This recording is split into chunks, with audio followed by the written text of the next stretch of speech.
Assalamualaikum.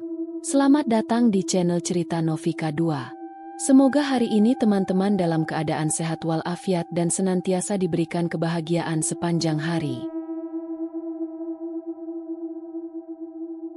Bu Ratmi, seorang penjual makanan yang baru saja mendapat kesempatan berjualan di kantin SMP Praja Nusantara. Awalnya, ia senang dan bersemangat. Namun, semakin lama, hal-hal aneh mulai terjadi. Makanan sering berkurang sendiri. Ada suara anak perempuan yang tertawa di dapur. Dan setiap malam, ia merasa ada seseorang yang mengawasi dari sudut kantin. Warga sekitar mengatakan bahwa 20 tahun lalu, ada seorang siswi yang ditemukan meninggal di sungai belakang kantin. Dan sejak saat itu, arwahnya tidak pernah pergi. Hingga akhirnya, Bu Ratmi memutuskan untuk berhenti berjualan selamanya. Karena ia tahu, kantin itu bukan miliknya. Cerita mencekam dimulai di sini. Pagi itu, Bu Ratmi berdiri di depan kantin sekolahnya yang baru. Kantin SMP Praja Nusantara. Bangunan kecil dengan atap seng berwarna kusam, berdiri di sudut sekolah, dekat lapangan basket dan taman yang sudah mulai ditumbuhi rumput liar. Walaupun sekolah ini cukup besar, kantinnya terasa terpencil dan terpisah dari gedung utama. Namun, bagi Bu Ratmi, ini adalah awal baru. Ia telah lama ingin memiliki tempat berjualan sendiri, dan kini kesempatannya telah datang. Dengan senyum di wajahnya, ia mulai membuka kios kecilnya, menata bahan-bahan makanan yang telah ia siapkan. Gorengan, nasi uduk, mie goreng, es teh manis, dan jajanan lain tersusun rapi di etalase kaca. Hari pertama dimulai. Saat bel istirahat berbunyi, para siswa mulai berdatangan ke kantin. Mereka tampak penasaran dengan penjual baru yang menggantikan Bu Tati, penjual lama yang tiba-tiba berhenti berjualan tanpa alasan yang jelas. "Bu, gorengannya berapa?" Seorang siswa bertanya sambil menunjuk ke dalam etalase. 3.003 biji, Nak," jawab Bu Ratmi dengan ramah. Satu persatu siswa mulai mengantri dan membeli makanan. Tawa dan suara riang anak-anak membuat suasana kantin menjadi lebih hidup.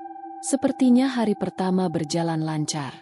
Namun, di sela-sela kesibukannya, Bu Ratmi sempat mendengar beberapa siswa berbisik.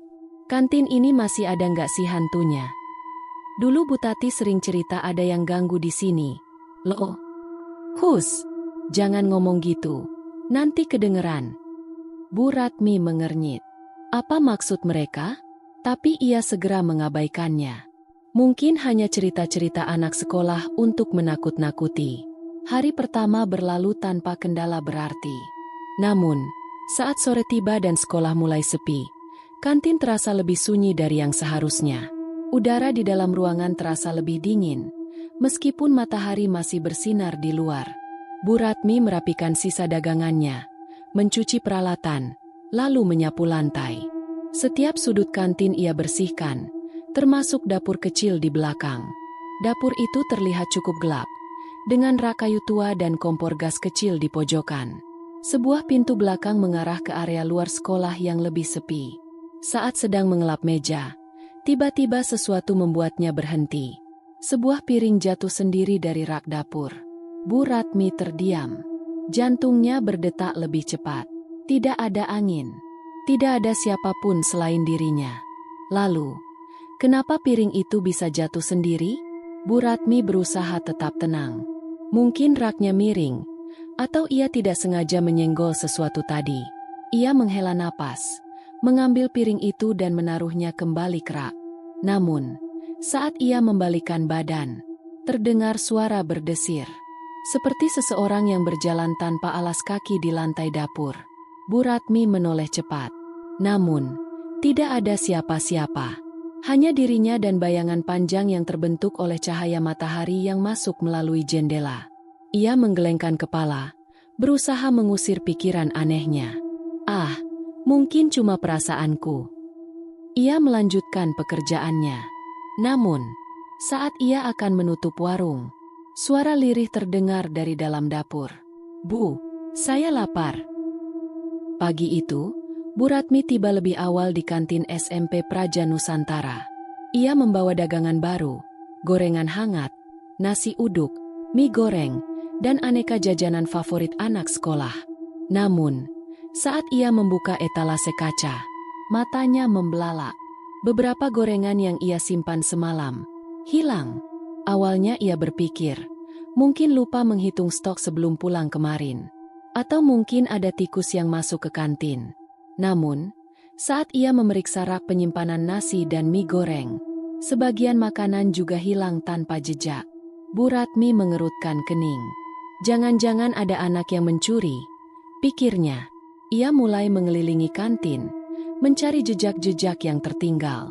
Namun, lantai tetap bersih. Tidak ada remah-remah makanan, tidak ada jejak kaki, tidak ada jejak tangan. Yang lebih aneh lagi, tidak ada uang yang ditinggalkan. Jika ada anak sekolah yang mengambil jajanan, biasanya mereka tetap meninggalkan uang di meja. Tapi ini, seolah-olah makanannya menghilang begitu saja. Hari itu, kantin berjalan seperti biasa. Para siswa datang berbondong-bondong, tertawa, dan membeli makanan seperti biasa. Namun, dalam keramaian itu, Bu Ratmi tetap merasa tidak nyaman. Perasaan bahwa ada yang memperhatikannya dari sudut ruangan. Perasaan bahwa kantin ini lebih dingin dibanding bagian sekolah lain. Dan bisikan yang ia dengar kemarin. "Bu, saya lapar." Itu bukan halusinasi, kan? Saat istirahat siang, Bu Ratmi iseng bertanya kepada seorang siswa bernama Asih. "Nak, semalam ada anak yang masuk ke kantin, nggak?" Asih menggeleng cepat. "Nggak mungkin, Bu. Setelah gerbang belakang sekolah ditutup, nggak ada yang bisa masuk. Lagian, siapa juga yang mau kemari malam-malam?" Fajar, siswa lain, ikut menimpali dengan wajah serius. "Iya, Bu, kantin ini kan angker." Bu Ratmi menghentikan gerakannya. "Angker? Kok bisa?" Risma dan Fajar saling pandang. Lalu, dengan suara lebih pelan, Risma berkata, "Bu, Ibu nggak tahu cerita hantu kantin." Cerita hantu kantin. Bu Ratmi ingin mengabaikannya. Namun, ia tetap merasa penasaran. "Maksud kalian apa?" Fajar menelan ludah. "Dulu, 20 tahun lalu, ada seorang siswi yang ditemukan meninggal di sungai belakang kantin ini, Bu.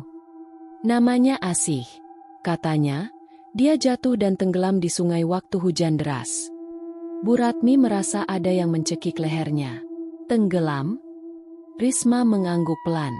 Dan sejak saat itu, kantin ini nggak pernah sepi.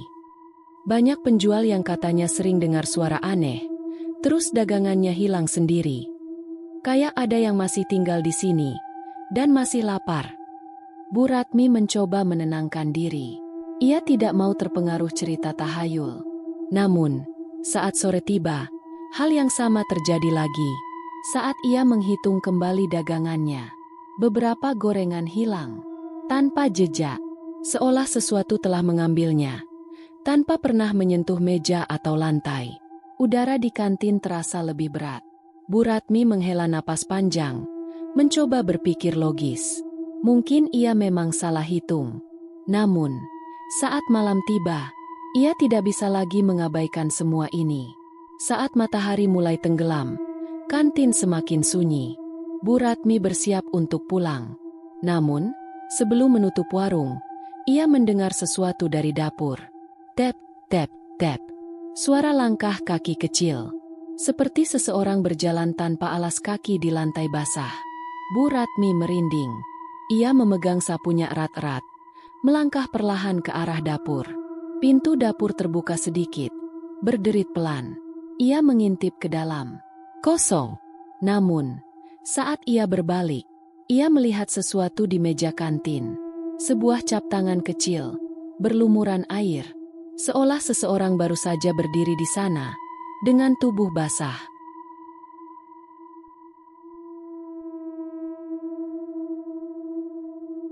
Hari itu, langit di atas SMP Praja Nusantara tampak mendung.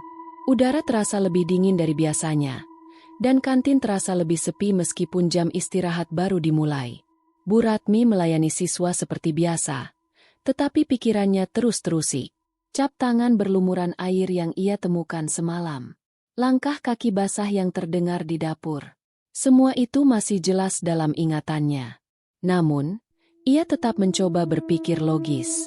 Mungkin ada anak yang iseng. Mungkin itu hanya kebetulan. Tapi, semua itu berubah ketika seorang siswa tiba-tiba bertanya sesuatu yang membuatnya merinding. "Bu, ibu sudah pernah lihat dia?" Bu Ratmi terdiam. "Lihat siapa?" tanyanya, berusaha tetap tenang. Nita, salah satu siswi, menatapnya dengan ragu. Anak perempuan yang sering muncul di dekat kantin ini, yang rambutnya selalu basah. Bu Ratmi mencoba menertawakan pertanyaan itu. "Ah, masa sih? Jangan nakut-nakutin ibu, dong." Namun, beberapa siswa lain ikut bergabung dalam percakapan itu. Pandu, seorang siswa laki-laki, mengangguk serius. "Bu, itu beneran. Kami pernah lihat dia waktu sore. Kalau kantin udah sepi. Kadang dia berdiri di pojok sana, dekat tempat cuci piring. Kadang dia cuma duduk di bawah meja, diam, sambil melihat orang-orang makan." Bu Ratmi merinding. "Ah, kalian bercanda saja," katanya lagi, meskipun tangannya mulai gemetar. Namun, saat ia menatap wajah para siswa, mereka tidak terlihat seperti sedang bercanda. Beberapa siswa mulai berbisik dan bertukar cerita. "Dulu katanya dia jatuh di sungai belakang kantin ini, kan?" "Iya, Asih namanya. Dia ditemukan meninggal 20 tahun lalu. Tapi ada yang bilang, dia sebenarnya dibunuh." "Iya, katanya dia didorong, makanya mayatnya tersangkut di bawah sungai semalaman sebelum ditemukan." Bu Ratmi menelan ludah. Ia tidak tahu mana yang benar, tapi satu hal pasti, kantin ini menyimpan sesuatu yang kelam. Dan apapun itu, mungkin belum pergi. Hari mulai sore, dan para siswa mulai pulang. Bu Ratmi membersihkan kantin seorang diri, seperti biasanya. Namun, ada sesuatu yang berbeda malam ini. Ia merasa ada yang mengawasinya. Setiap kali ia berhenti bekerja, udara terasa semakin berat. Kantin yang biasanya hanya sunyi, kini terasa terlalu sunyi. Seolah ada sesuatu yang menunggunya sendirian.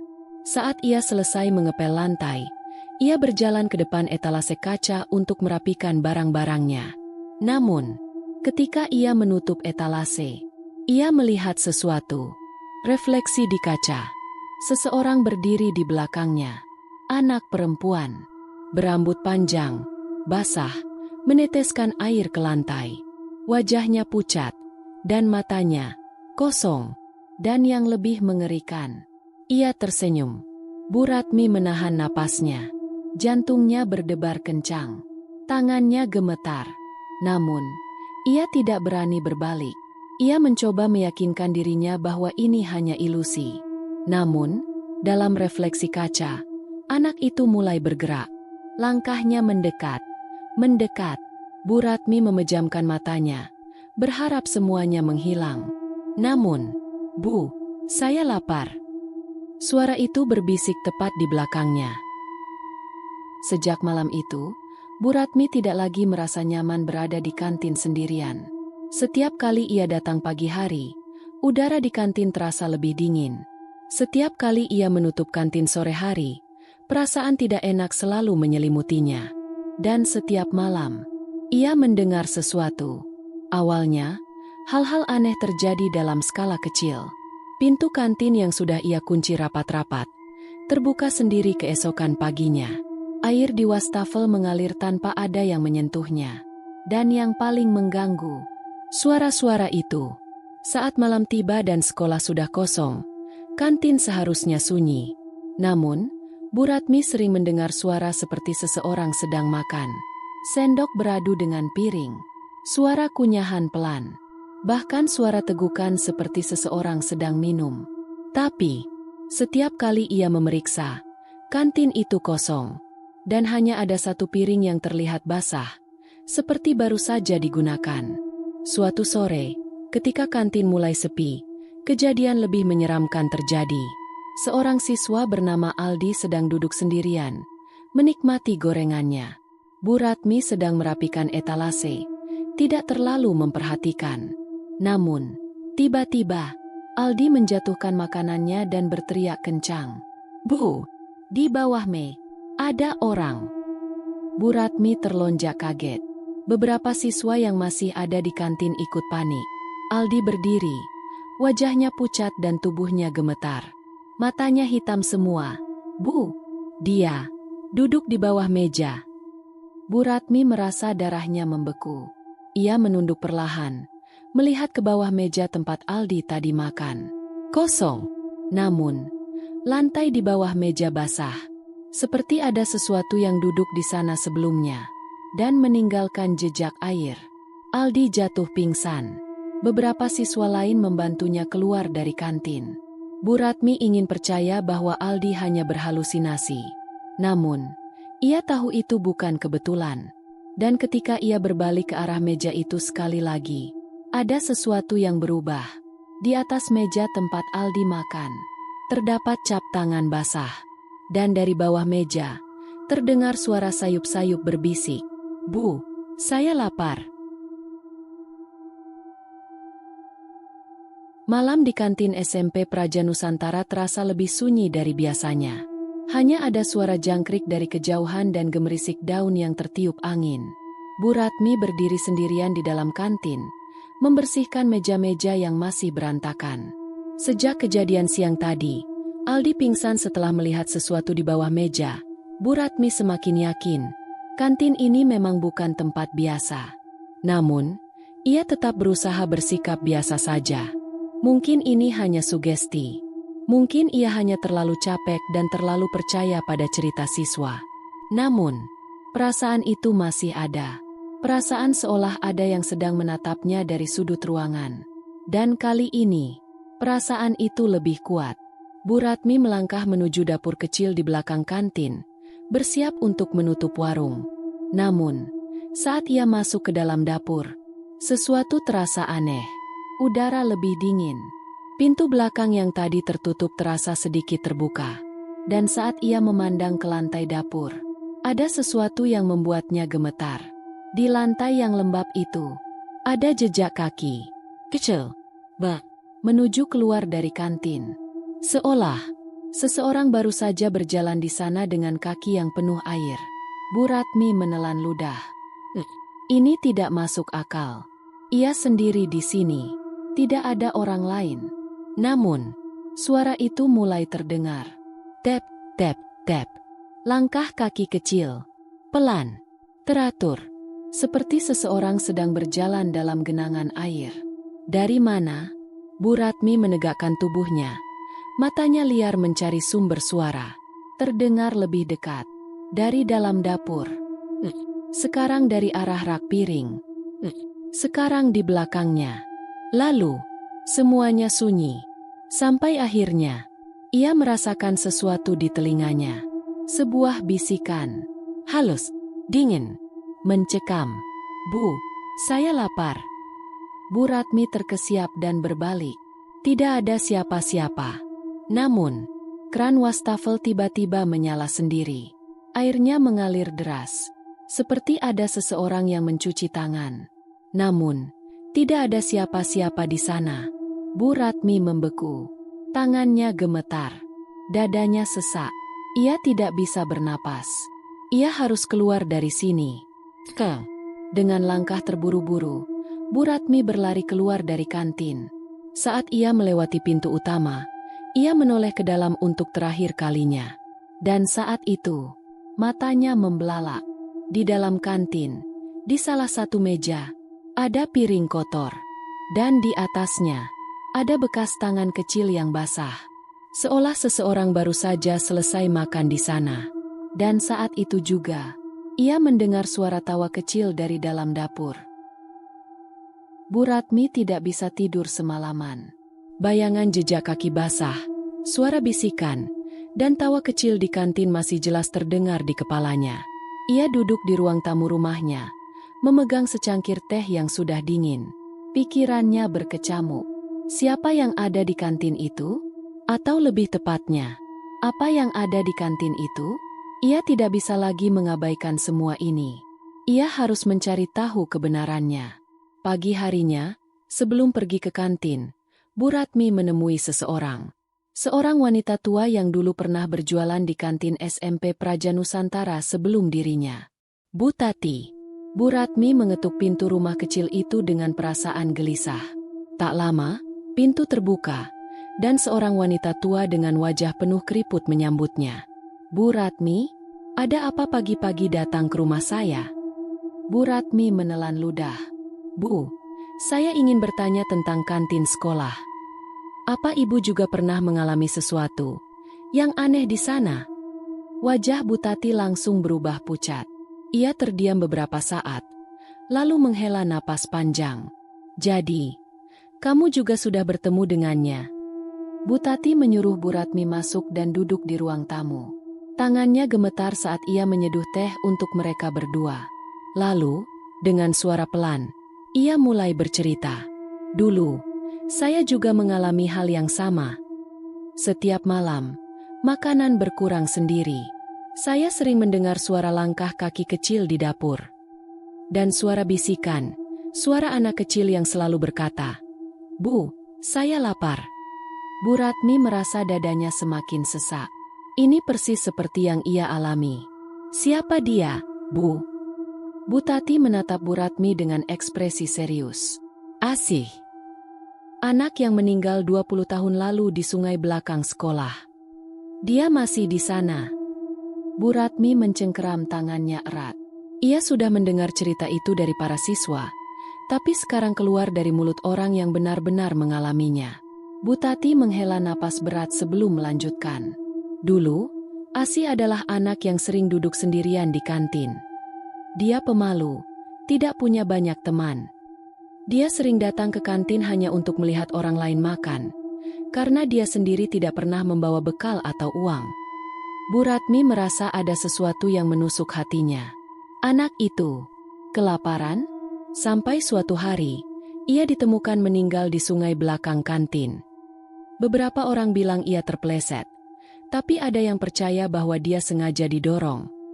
Sejak saat itu, dia tidak pernah pergi dari kantin. Dia masih lapar. Dan dia ingin seseorang menemaninya. Bu Ratmi merasa tubuhnya merinding. Ia akhirnya mengerti. Kenapa ada suara piring beradu di malam hari? Kenapa makanan selalu berkurang sendiri? Kenapa ada bekas tangan basah di meja? Kenapa ada yang berbisik, "Saya lapar"? Asih masih ada di sana. Dan ia tidak akan pernah pergi. Bu Ratmi menghela napas panjang, berusaha menenangkan diri. Bu Tati, lalu kenapa ibu berhenti berjualan? Bu Tati menatapnya dalam-dalam, lalu menjawab pelan.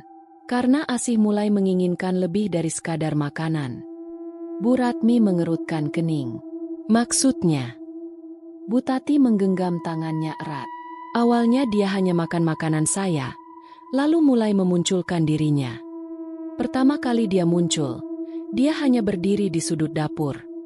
Lalu, setiap malam, dia semakin dekat. Sampai akhirnya, saya melihatnya duduk di depan saya, tersenyum dengan wajah pucat dan mata hitam kosong. Seolah dia ingin saya menggantikannya. Bu Ratmi terdiam. Dan saat itu juga, ia sadar, ia tidak boleh berada di kantin itu lebih lama lagi. Malam itu, kantin terasa lebih sunyi daripada biasanya. Angin berhembus pelan, membuat ranting-ranting pohon di sekitar sekolah bergoyang dengan suara gemerisik. Bu Ratmi baru saja selesai berjualan. Ia merapikan meja, mencuci piring, dan menyapu lantai.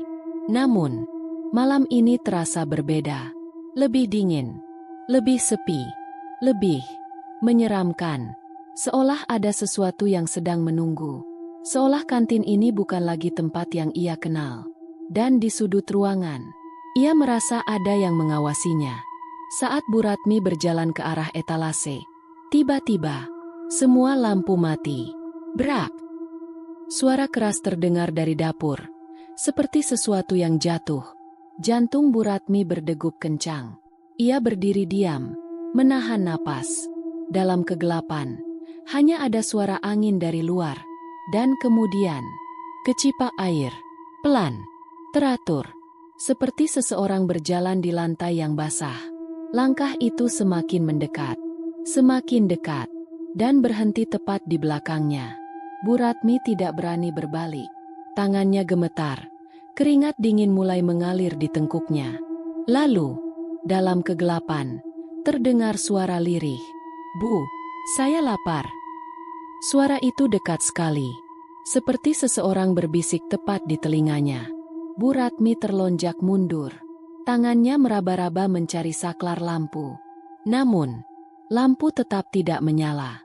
Dan saat itu juga, dari balik meja dagangannya, sesuatu mulai muncul.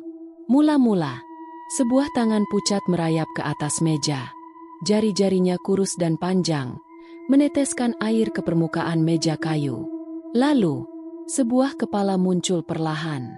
Rambut panjang, hitam, basah, menutupi sebagian wajahnya. Dan ketika kepala itu terangkat sepenuhnya, Bu Ratmi bisa melihatnya. Mata hitam kosong, kulit pucat seperti mayat yang sudah lama tenggelam, dan bibir yang membiru. Tersenyum ke arahnya. "Bu, saya lapar."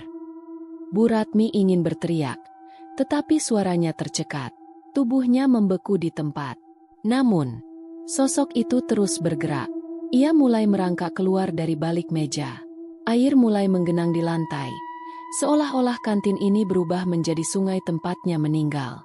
"Temani saya, Bu." Sosok itu terus mendekat. Bu Ratmi merasa kakinya lemas. Namun, saat sosok itu semakin dekat, ia mengumpulkan seluruh keberaniannya dan berlari keluar. Bu Ratmi berlari ke arah pintu. Tangannya gemetar saat mencoba membuka kunci. Namun, pintunya tidak mau terbuka. Dari belakang, suara kecipak air semakin keras. "Bu, saya lapar. Jangan pergi." Bu Ratmi mencoba sekuat tenaga menarik pintu.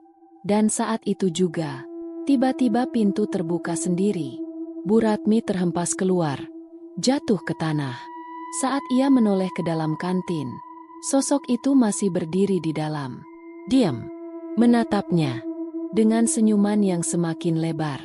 Dan sebelum pintu kantin tertutup sendiri, Bu Ratmi mendengar satu kalimat terakhir. "Ibu akan kembali, kan?" Keesokan paginya, Bu Ratmi tidak datang ke kantin. Ia tidak memasak, tidak menata etalase, tidak membuka warung seperti biasa. Sebaliknya, ia hanya duduk diam di ruang tamu rumahnya. Tangannya masih gemetar, wajahnya pucat. Kejadian tadi malam terus terbayang di pikirannya. Sosok asih yang merangkak dari bawah meja, mata hitamnya yang kosong, bisikan lembut yang terus mengganggu. "Bu, saya lapar." Bu Ratmi menatap dapur rumahnya sendiri, dan sesuatu dalam dirinya mulai goyah. Ia tidak bisa kembali ke sana. Ia tidak ingin kembali. Siang itu, Bu Ratmi menemui kepala sekolah. "Saya tidak bisa berjualan di kantin itu lagi, Pak." Kepala sekolah, Pak Darman, menatapnya dengan ekspresi penuh pengertian. Seolah ia sudah tahu alasan Bu Ratmi ingin pergi. Ia tidak bertanya apa-apa, tidak meminta penjelasan lebih lanjut. Ia hanya menghela napas panjang dan mengangguk pelan.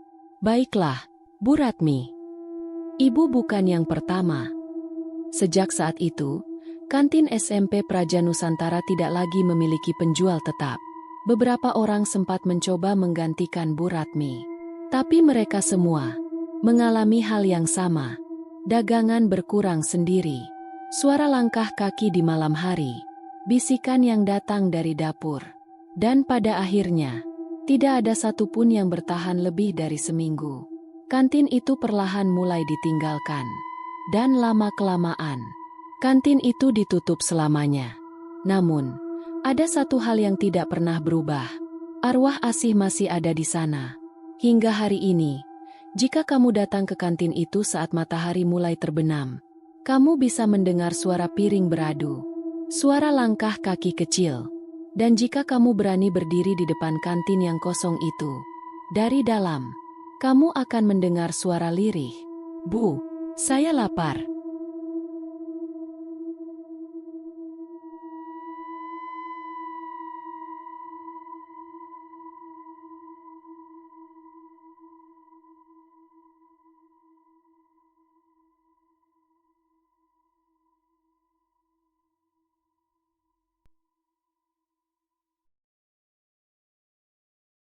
Demikian cerita hari ini.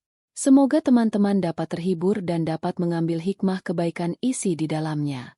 Jangan lupa juga bagikan cerita ini kepada teman-teman yang lain agar mereka juga bisa mendapatkan hiburan yang sama.